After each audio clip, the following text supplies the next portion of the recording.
दोस्तों, जिंदगी आसान नहीं होती, जिंदगी को आसान बनाना पड़ता है। मैं प्रीतम शर्मा मेरे शो द चेंज मेकर में आप लोगों को उन लोगों से मिलाने वाला हूं जिन्होंने एक्चुअली कुछ ऐसा किया है जिसकी वजह से सोसाइटी में कुछ पॉजिटिव चेंज आया है।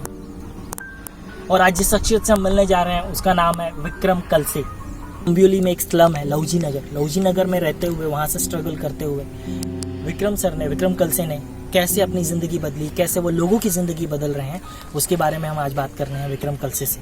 विक्रम सर नमस्कार। नमस्कार। क्या बोलूं, विक्रम सर? विक्रम ही बोल दो। अच्छा, विक्रम कलसे कौन है? विक्रम कलसे वो है जो स्लम एरिया से निकल के जो होटलों में काम करता था, कंस्ट्रक्शन का काम करता था, एक पत्थर ईंटें उठाने का काम करता था, आज फिल्म लाइन में स्टंटमैन का काम कर रहा है। कितने पिक्चर में काम किया आप? मैंने फिल्म और वेब सीरीज और एड्स ये सब पकड़ के मैंने 40-45 किया है अब तक। 40 से 45 आपने short films, web series, movies सब मिला के काम किया है। मैंने देखा भोजपुरी में भी आपने काफ़ी काम किया। हाँ, भोजपुरी में भी किया है। ऐसा क्यों, ज़्यादा इंक्लाइन भोजपुरी के काम वहाँ पर आसानी से मिल जाता है, ऐसा कुछ है? काम आसानी से तो नहीं मिलता काम किसी को भी, क्योंकि आफ्टर वो भी फिल्म लाइन है जी। तो वहाँ भोजपुरी हो या हिंदी हो तो तुमको स्ट्रगल तो उतना ही करना पड़ेगा। हाँ। सही है। विक्रम, अम्बिवली में बहुत से लोग आपको लखन सर, विक्रम सर के नाम से जानते हैं। तो विक्रम से लखन सर, विक्रम सर बनने की जो जर्नी थी वो कैसी रही? विक्रम सर की जर्नी मेरी स्टार्टिंग हुई थी 2005 से। ओके। जब मैंने मार्शल आर्ट ज्वाइन किया था सीखने के, तो तब तो जब मार्शल आर्ट में जो सीख रहा था वो तो सिर्फ मैं हॉबी के लिए सीख रहा था, वो सोचा नहीं था कि उससे मैं क्या करूँगा। तब मुझे अच्छा लगता था, इसे मैं सीख रहा था बस। ओके। मगर वो सीखते सीखते मैं वहाँ तक पहुँच गया कि मैं दूसरों को भी सिखा सकूँ। तो मैंने आपको एक्चुअली देखा था जब शाम के वक्त हम लोग national revenue corporation NRC ground में आते थे हम लोग, तो आप लोग बैक फ्लिप की प्रैक्टिस करते थे। तो उस टाइम देखते हुए मुझे लगा यार कौन लोग हैं ये लोग, ये क्यों कर रहे हैं एग्जैक्टली, क्या फ्यूचर है? अच्छा, शौकिया लोग हैं जो हॉबी के लिए करते हैं, हॉबी के लिए करते हैं, बस टाइम पास करने आ रहे हैं, 2-4 दिन 5 दिन 6 दिन करेंगे फिर चले जाएंगे, सब छोड़ देंगे। पर फिर अचानक एक दिन मैंने आपसे जब मिला, मैं जब मेरी शॉर्ट फिल्म शैटर्ड ड्रीम्स की शूटिंग कर रहा था, उस टाइम किसी ने बताया कि अरे लखन सर हैं, विक्रम सर हैं जो कि बॉलीवुड में काम करते हैं। फिर पता चला एज अ फाइटर काम करते हैं। बहुत अच्छा लगा आपका ये जो चेंज है वो देखकर एग्जैक्टली। तो ये तो आपने शुरू किया 2005 में, आपने मार्शल आर्ट सीखना। तो 2005 के पहले जिंदगी कैसी रही? छोटा था तब से काम करता हूँ। कितनी उम्र से? मेरे को 7 साल की उम्र से काम करता हूँ। 7 साल, मतलब गवर्नमेंट भी कहती है, तो गवर्नमेंट कहती है 18 साल से नीचे कोई काम नहीं कर सकता, और आप 7 साल की उम्र से काम कर रहे थे। मतलब मान लीजिए आपकी काम करने की जो उम्र होती है उससे भी 11 साल पहले से। हाँ, बहुत छोटा था तब से काम करता, होटल लाइन में काम किया, फिर बहुत जैसे ये जो कंस्ट्रक्शन का काम होता है इसमें भी बहुत काम किया। मर क्या अब फिर मेरे जो मास्टर जी है, जो मेरे मिस्टर उमेश पटेल, उन्होंने मुझे बहुत सिखाया मार्शल आर्ट। तो फिर मुझे लगा कि अभी अपना एजुकेशन तो कुछ है नहीं है, तो इसको अपना प्रोफेशन बना लो। अच्छा। बस वही सोच मेरे दिमाग में ले लिए और प्रैक्टिस करता रहा। फिर 2011 में मैंने फिल्म लाइन में एंट्री मारी, वापस स्ट्रगल स्टार्ट किया। वो तो मैं काम तो बहुत अच्छा करता था, तो लोगों को चाहिए काम, तो बस वही देखते हैं लोग। हमारे एक्शन डायरेक्टर है, जो फाइटर है, मेरे दोस्त, तो यही देखते हैं, और वही क्वालिटी देख के उन्होंने मुझे ऑफर किया कि आप फिल्म में काम करोगे। हाँ जी, हाँ करूँगा, बिल्कुल करूँगा। तो मतलब दिक्कत कैसी आती थी? मतलब फिल्म लाइन 2011 में आप घुसे हैं, तो ऑलमोस्ट मान लीजिए 9-10 साल का टाइम हो गया। हाँ। तो 9-10 साल पहले की ज़िंदगी कैसी थी? खाना टाइम पे मिल जाता था? खाना पीना तो कभी कभी तो मिलता था, कभी कभी नहीं भी मिलता था, क्योंकि परिस्थिति बहुत खराब थी। तो कैसे तो गुजारा कर कंस्ट्रक्शन का काम करता था। तो जिंदगी आगे कैसे बढ़ी, कैसे बढ़ी? आगे फिर मैं स्ट्रगल करता गया। तो मेरे जो मम्मी डैडी उन्होंने भी बहुत सपोर्ट किया मुझे, तो उन्होंने कभी मुझे रोका नहीं चीज़ से। अभी मैं तो स्ट्रगल करता था, तो उन्होंने कभी मुझे ये नहीं कहा कि तुम उधर जाता है क्या करता है, कुछ कमाता भी नहीं। मुझे कभी फोर्स नहीं किया उन्होंने, तू जा और तू कमा के ला, ऐसा कुछ नहीं बोला। उल्टा वो मुझे पैसे देते थे, कहीं से भी लेके किसी से भी लेके देते थे, और जा बेटा तू कोई काम कर रहा अच्छा ही कर रहा होगा, जा तू कर ले, ऐसे बोलते थे। तो दोस्तों ये ज़िंदगी में बहुत ज़रूरी होता है ना, ज़िंदगी में सपोर्ट बहुत ज़्यादा ज़रूरी होता है। मैं बताता हूँ कि मैं भी आर्चरी खेला करता था, बिरला कॉलेज को मैक्सी ग्राउंड पर बीट किया था मैंने। उस टाइम मुझे 3,000 रुपये की रिक्वायरमेंट थी कि मैं अपना किट खरीद पाता। किट खरीद के, आर्चरी का जो किट आता है महंगा आता है, इंडियन आता है, फीटा आता है, तो मुझे 3,000 रुपये चाहिए थी। मेरे पास 3,000 रुपये नहीं थे, तो मैं किट नहीं खरीद पाया। अगर उस दिन मैं किट खरीद लेता तो मेरी ज़िंदगी आज कुछ और होती, क्योंकि मैं आर्चरी करता था। तो ये फैमिली सपोर्ट बहुत ज़्यादा ज़रूरी होता है। ये ज़रूरी नहीं कि आप अमीर हो, गरीब हो, मिडिल क्लास हो, लोअर क्लास हो। ज़रूरी ये होता है कि आपके साथ जो लोग हैं वो आपका सपोर्ट करते हैं कि नहीं। और विक्रम सर लकी थे कि विक्रम सर को वो सपोर्ट मिला, विक्रम सर को वो साथ मिला, जिसकी वजह से सर की ज़िंदगी बदल पाई। तो सर जब पीछे मुड़कर देखते हैं आज की डेट में, जब भी पीछे मुड़कर आप देखते हैं तो आपको कुछ बदला हुआ लगता है? कुछ लगता है बदला हुआ है? बदला हुआ तो जिंदगी पहले से बहुत बेटर हो चुकी है अभी। मगर कभी कभी मैं शूटिंग करता हूँ, तो कभी कभी हमें वैनिटी देते हैं, एक रूम देते हैं, उसमें एसी होता है, फ्रिज होता है, सब कुछ होता है। तो कभी कभी मैं जो बैठता हूँ तो मुझे याद आता है जो मैं पहले करता था। जरूर। हाँ, इतनी धूप में, कड़ी धूप में काम करता था, याद आता। तो कभी कभी मैं याद आता है तो रोने भी लग जाता हूँ कभी कभी, क्योंकि मैं बन गया हूँ, अच्छा प्रोग्रेस लाइफ में कर लिया हूँ, मगर क्या है जो पहले जो गए अपने जो गुजरे जो पल थे ना, वो याद आते हैं। तो खुशी भी होते हैं, कभी कभी दुख भी हो जाता है। तो स्टंटमैन्स की जिंदगी कितनी स्ट्रगलफुल होती है? स्ट्रगलफुल तो अभी कैसे, जो मैं तो मेरा तो कोई इंडस्ट्री में कोई था ही नहीं। मैं तो बहुत दूर से था और बहुत उनसे तो कोई वास्ता ही नहीं था। मगर स्ट्रगल क्या, अपने आप को उस लायक बनाया है कि वहाँ जाके हम लोग काम दिखा सकते, कुछ काम कर सकते हैं। तो मैंने तो किसी से कुछ पूछा नहीं यार मुझे काम दो या मुझे बुलाओ, मगर जिसने मुझे देखा वो मुझे खुद आके बोला कि यार आप बहुत अच्छा करते हो, आप काम करोगे। तो बिल्कुल मैं तो करूँगा। तो मैंने शूटिंग स्टार्ट किया, फिर करना तो मेरा भी दिल लग गया उसमें। मैं बोला अभी दूसरा कुछ कर नहीं सकते हम लोग, हमें यही करना है अभी। तो उसी को भी जो मेरा जो हॉबी थी उसको अपना प्रोफेशन बना लिया। अच्छा। तो फिर फाइटर बन गया मैं। तो मिडिल क्लास के बच्चे होते हैं ना, मिडिल क्लास के जो लड़के होते हैं ना, कौन कहता है कि ना लड़के सेक्रीफाइस नहीं करते हैं, कौन कहता है कि लड़के लड़कों के सपने नहीं टूटते हैं, लड़कों के भी सपने टूटते हैं। जो मिडिल क्लास लड़के होते हैं ना, उन्हें भी बहुत चीज़ें करनी होती हैं। वो भी चाहते हैं कि एक गोप्रो उठा लूँ और मैं दुनिया का सफ़र करूँ, वर्ल्ड ट्रैवल करूँ। वो भी चाहते हैं कि मैं पिक्चर बनाऊँ, मैं हीरो बन जाऊँ, एक्टर बन जाऊँ। पर घर की कंडीशन, घर की परिस्थिति देखकर रुक जाना पड़ता है दोस्त, सपने टूट जाया करते हैं। अभी ज़िंदगी कैसे?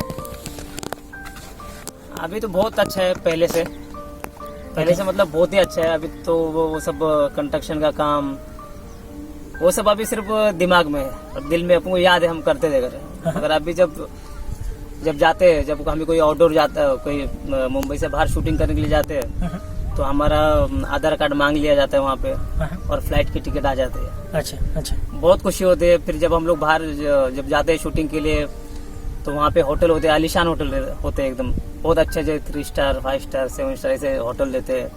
और जब काम करते हैं, जब खाना भी अभी जब खाते हैं हम लोग तो टेबल के ऊपर बैठ के खाते हैं। पहले तो जमीन पे खाते थे, मगर अभी मतलब लोग अभी जो है जहाँ पे काम करते हैं वहाँ पे इतनी फैसिलिटी वो लोग देते हैं, और इतना मतलब बहुत अच्छा लगता है सब देख के। सोचा नहीं था कभी ऐसी लाइफ भी जीऊंगा कभी। बहुत अच्छा लगता है पता है आप लोगों को इस तरह से ना आगे बढ़ते हुए देखकर। जब लगता है ना कि जब कोई इंसान कहता है कि ना मैं ज़मीन पर बैठ के खाना खाया करता था और अचानक मैं टेबल पर बैठकर खाना खाता हूँ, तो बहुत से लोगों को ना ये स्ट्रगल समझ में भी नहीं आएगा। पता है आपको, बहुत से लोगों को ना ये मेहनत ही ना, ये जो दिक्कत है, ये प्रॉब्लम है ना, ये समझ भी नहीं आएगी, क्योंकि ना वो समझ नहीं आएगी। और जो उस पर जो खुशी है वो भी कभी समझ नहीं पाएगा। नहीं, वो खुशी भी नहीं समझ पाएंगे। बात वही है, एग्जैक्टली वही है कि एक ज़मीन पर बैठकर आदमी खाने वाला, जिसको वक्त का 2 वक्त का खाना भी समय से नहीं मिलता है, उसके लिए ना खाना समय से मिल पाना और टेबल पर बैठकर खाना, ठीक है, वो तो बात अलग छोड़ दीजिए कि एक वेटर है जो आपको आकर पूछता है कि आपको क्या चाहिए या क्या नहीं चाहिए। आपको हाथ धोना भी है तो आपको हाथ धुलवाता है, जो आपको लिए टिश्यू देता है, सारी चीज़ें। लेकिन उससे पहले भी ये आपने जो चीज़ कही कि टेबल पे बैठकर खाने का मौका मिलता है, इस लाइन में भी बहुत मीनिंग है, इस लाइन में भी ना बहुत सारी चीज़ें। कभी पुरानी लाइफ के बारे में सोच के दुख होता है, तकलीफ होती है? तकलीफ नहीं होती। हाँ। तकलीफ कैसे क्यों हो गया अभी? वो हर किसी के नसीब में तो ऐसे तो नहीं है कि डायरेक्ट वो बड़े घर में पैदा होगा और उसको रॉयल लाइफ जीने के लिए मौका मिलेगा, ऐसे तो नहीं होता है। तो कुछ लोग ऑलरेडी वहाँ से रॉयल लाइफ जीना स्टार्ट करते हैं जब पैदा होते हैं, क्योंकि वो बड़े घर से बिलोंग करते हैं। और हम लोग गरीब लोग के लिए अगर हमको वैसे लाइफ जीना है तो बहुत स्ट्रगल करना पड़ता है। तो ये स्ट्रगल अभी, ये जो स्ट्रगल जो किया मैंने स्टार्टिंग में, इतनी मेहनत की, कंस्ट्रक्शन का काम किया, तो अभी मैं अच्छा काम करता हूँ और इसमें अच्छे खासे पैसे भी मिलते हैं, अच्छे खासे अपने को फैसिलिटी भी मिलते हैं। तो ये जब पीछे की जो लाइफ गई है उसको सोच के मुझे दुख नहीं होता। अच्छा। मतलब ये वैसा गंदा काम था या ठीक नहीं था, अभी मैं बहुत अच्छा हूँ। और उस बात का मुझे घमंड भी नहीं, जो अभी मैं जो हूँ, अभी जो कर रहा हूँ, वो तो था अपने नसीब में लिखा ही था। तो मेहनत करना तो वो कर लिया मैंने, तो उसमें कोई ये नहीं है। और मुझे कोई गिला शिकवा नहीं जो पिछली लाइफ से है। मेरी मम्मी कहती है कि मुझे ही नहीं, मेरे भाई बहन है उनसे भी कहती है कि जिस आदमी ने जिंदगी में हर चीज़ देखा हो ना, उसको उस चीज़ का घमंड नहीं होता। घमंड उसको होता है जिसको अचानक मिल गया हो। हाँ, जिसको अचानक मिल गया हो। तो मेरी मम्मी भी बहुत अच्छे घर से बिलोंग करती है। जिसको अचानक मिलता है उसको उस चीज़ की वैल्यू भी नहीं होती। मेरी मम्मी भी बहुत अच्छे घर से बिलोंग करती हैं, मैं भी बहुत अच्छे घर से बिलोंग करता हूँ। मतलब जो लोग मुझे जानते हैं यूपी में क्या है और कितना है मेरे पास, वो लोग जानते हैं। यहाँ पर भी कितना हूँ और कैसे हूँ एग्जैक्टली लोग जानते हैं। तो हमने भी कभी घमंड नहीं किया सर। अभी भी होता है कि हमारे ड्राइवर हमें हमारी तारीफ करते हैं, ये कहते हुए कि आप बहुत प्यार से बात करते हो। हाँ। हमारा सिक्योरिटी गार्ड हमसे कहता है कि आप बहुत प्यार से बात करते हो। तो कहीं ना कहीं मैं भी उस ज़िंदगी से रिलेट करता हूँ, आपकी लाइफ से रिलेट करता हूँ, जहाँ पर हमने देखा है, हमने स्ट्रगल भी देखा है एग्जैक्टली, हमने मेहनत भी देखी है, चीज़ें भी देखी हैं। तो हमें भी घमंड नहीं होता है, हमारे लिए सारी चीज़ें नॉर्मल है। हाँ। वो हो जाता है जैसे कि कोई इंसान पहली बार जब कार में बैठता है, फिर मान लीजिए जो इंसान सेकेंड क्लास से ट्रैवल करता है। काफ़ी लोगों के साथ हुआ कि कोविड-19 कोरोना में जब अचानक लोगों को कंपनी से कार वगैरह मिलने लगी, तो उनका एटीट्यूड, उनका जो एरोगेंस था वो अलग ही लेवल का था कि लोग भूल ही गए एग्जैक्टली कि हमारी पास्ट लाइफ थी कैसी, हम कैसे थे पहले। और वहीं मैं था, काफ़ी मेरे जैसे मेरे दोस्त भी हैं जो कि हमको कार वगैरह सारी चीज़ें पहले भी मिलती रही हैं, तो हमारे लिए नॉर्मल था। जाओ चुपचाप बैग रखो, बैठ जाओ, चले जाओ, शाम को बैठो, घर पर चले आओ। तो ये है, ये डिफरेंस है। आपने भी जैसे कहा एग्जैक्टली कि घमंड नहीं है, क्योंकि मैंने सब देखा है। हाँ, घमंड तो होना ही नहीं चाहिए, क्योंकि क्या है, ये जरूरी नहीं है कि आप कितने लोगों को पसंद करते हो, जरूरी ये है कि आपको कितने लोग पसंद करते हैं। जब अगर आप में घमंड नहीं होगा तो आपको लोग पसंद करेंगे। अगर आप एटीट्यूड घमंड लेके मैं ये हूँ वो अगर लेके चलूंगा तो कोई पसंद नहीं करेगा। भाई चाहे कितने भी आप पैसे वाले हो, कुछ भी हो, तो जो नॉर्मल इंसान है वो तो कभी आपसे प्यार नहीं करेगा कि ये बहुत अच्छा इंसान है। कब से मैं नोटिस कर रहा हूँ एग्जैक्टली ये हाथ पे आपको जला हुआ है कैसे? तो ये कुछ काम में एक वेब सीरीज कर रहा था मैं। कहाँ पर? मुंबई में। अच्छा, मुंबई में। हाँ, तो वहाँ पे कुछ शॉट था ऐसा फायर का। अच्छा। तो वहाँ पे जला हुआ है अच्छा। हाथ में। तो ये स्टंट मैन्स की जिंदगी वैसी ही होती है हमेशा, मतलब इसी तरह हाथ वगैरह जल जाता है? मैंने काफ़ी सुना है, मैंने देखा है कुछ स्टंट मैन्स तो एक्सपायर भी हो जाते हैं स्टंट करते हुए। स्टंट मैन का बताता हूँ आपको मैं। स्टंट मैन का ऐसा है, जब घर से निकलेगा वो काम करने के लिए, हाँ। तो वापस आएगा ठीक ठाक, इसकी कोई गारंटी नहीं है। अच्छा। हाँ, इसका ही नाम स्टंट मैन है। ये तो कुछ भी नहीं, तो बहुत कुछ भी नहीं है। मेरे सामने कैनन के साथ ब्लास्ट होते हुए, जलते हुए देखा है, लोगों को मरते हुए देखा है। ओके। ये कहाँ पर? मुंबई में। मुंबई में फिल्म सिटी में हम लोग करते हैं शूटिंग। हाँ। एक बार आपको गुजरात में एक जगह पे शूटिंग कर रहे थे, पालनपुर करके एक गाँव। पालनपुर पता है मुझे। वहाँ पे हम लोग शूटिंग कर रहे थे, तो वहाँ पे कैनन ब्लास्ट था।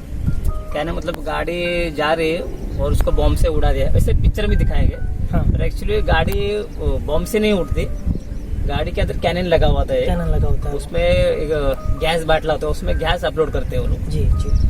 तो उसका एक कंट्रोल रहता है, जो वहाँ पे जो गैस वाले थे उसके पास रहता है कंट्रोल, किस मार्ग पे जाके गाड़ी को उड़ाना है उसको पता रहता है। जी जी। तो गाड़ी कुछ 50 की स्पीड में थी और उसको ये मार्ग पे आया, इस मार्ग पे उसको गाड़ी उड़ाना था, जैसे मार्ग पे आया तो गाड़ी उसने उड़ा दिया। तो गाड़ी कम से कम रोड से रास्ते से 8 फीट ऊपर उड़ी थी। ओ गॉड, 8 फीट पहुंचा। 8 फीट ऊपर उड़े और सीधे अभी उसको गाड़ी को एक्चुअली इतना ही होना था, मगर गाड़ी इतने ऊपर उड़ी और सीधे ऐसे आ गई। तो उसमें जो फाइटर बैठा हुआ था, जो स्टंट कर रहा था, उल्टा गाड़ी ऐसा उल्टा आने की वजह से उसके सिर पर चोट लगी होगी, गर्दन टूट गई होगी। गर्दन टूट गई यहाँ पे, खत्म। और जगह पे डेड हो गया वहीं पे। बॉडी पे बहुत सारे मार लगे हुए ऐसे। दिखाएंगे? मुक्का मार दिखाएंगे? ऐसे लगना। आपको एक दिखा रहा हूं मैं, ये जो दिख रहा है आपको जी, ये एक केबल शॉट में किसी ने केबल लगा दिया, यहाँ से उठाना था।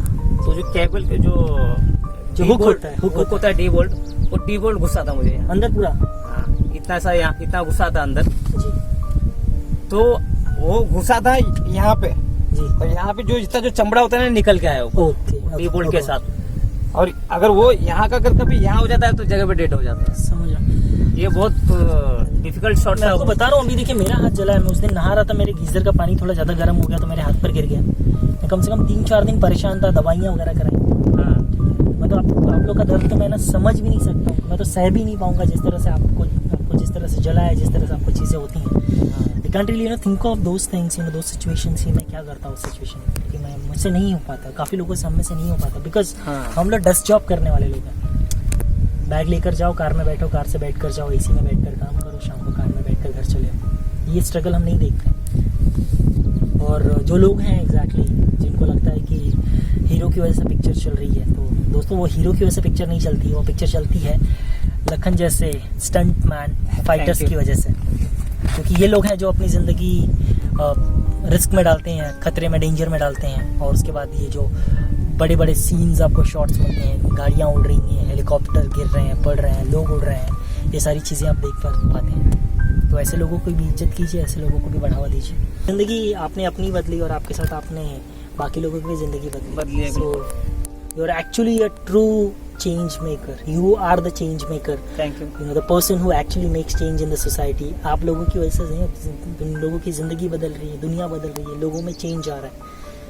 वैसे ही चेंज करते रहिए, लोगों की मदद करते रहिए। और जहाँ तक मैं जानता हूँ कि हम आप लोगों की मदद करते हैं तो भगवान हमारी मदद करने के लिए हमेशा तैयार, हमेशा खड़ा रहता है, हमेशा खड़ा रहता है। धन्यवाद, आपसे बात करके बहुत अच्छा लगा। और मैं जानता हूँ कि मेरी ऑडियंस को, मेरी जनता को भी विक्रम सर की स्टोरी जानकर, विक्रम की स्टोरी जानकर अच्छा लगेगा। इनको वैसे लखन के नाम से जानते हैं, लखन सर के नाम से पूरे अम्बियोली में जानते हैं। जिंदगी आदमी बदल सकता है अपनी, पॉसिबल है जी, बिल्कुल पॉसिबल है, जैसे आपने बदली। तो दोस्तों पॉसिबल का उसको बनाना पड़ेगा, पड़ेगा, खुद को बनाना पड़ेगा कि कैसे क्या करना है। अगर आप घर में बैठोगे तो आपको कुछ नहीं पता चलेगा, अगर बाहर निकलोगे तो आपको मेहनत करोगे तो आपको मिलने वाला है जो भी चाहिए, जो चाहिए वो बाहर निकलो। हाँ, बाहर निकलो, मेहनत करो, ठीक है। जो अम्बियोली की यंग जनरेशन है, यूथ है अम्बियोली का, अम्बियोली के यूथ से भी मैं वही रिक्वेस्ट करूँगा कि मेहनत कीजिए, स्ट्रगल से पीछे मत हटिए, कोशिश कीजिए। कभी कोई मदद चाहिए हो तो प्रीतम शर्मा मेरा नाम है, मेरे पास आ जाइए। इंग्लिश स्पीकिंग वगैरह की ट्रेनिंग देता हूँ, मुफ्त में सिखाने के लिए तैयार हूँ। लखन सर है, लखन सर स्टंट सिखाएंगे ना? बिल्कुल सिखाऊंगा। लखन सर स्टंट सिखाएंगे आपको, बिल्कुल आ जाओ सब लोग, फ्री ऑफ कॉस्ट आपको लखन सर स्टंट सिखाएंगे। और हम पूरी कोशिश करेंगे कि आप लोग की ज़िंदगी में पॉजिटिविटी आए।